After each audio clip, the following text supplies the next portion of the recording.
గత వైసీపీ ప్రభుత్వ హయాంలో టీటీడీలో 200 కోట్ల అవినీతి జరిగిందన్నారు TTD board member Prakash Reddy.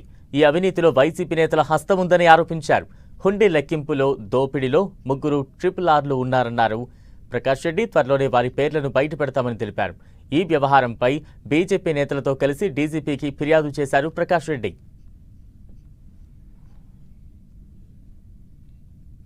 Lok Adalat compromise అయిపోతే ఈ కేసు రీఓపెన్ చేసే అధికారం లేదని వాళ్ళు అనుకుంటున్నారు. పిచ్చోళ్ళరా, అది వెంకటేశ్వర స్వామి సొత్తు. లోక్ అదాలత్ కాంప్రమైజ్ అయినా, ఎక్కడ కాంప్రమైజ్ అయినా సరే దాన్ని మీరు ఎక్కడ పాతాళంలో దాక్కున్న ఈ దొంగల్ని మేము బయటికి లాగి శ్రీవారి భక్తి ముందు పెట్టబోతున్నాం. ఇప్పటికే నేను టీటీడీ ఈఓ గారు దీని మీద విజిలెన్స్ అండ్ ఎన్ఫోర్స్మెంట్ ఎంక్వైరీకి ఆదేశాలు ఇచ్చారని చెప్పి ఇప్పుడే తెలవడం జరిగింది.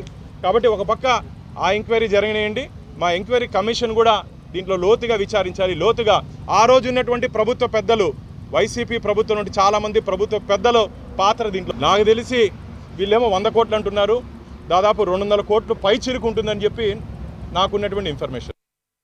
లోక్ అదాలత్ కాంప్రమైజ్ అయిపోతే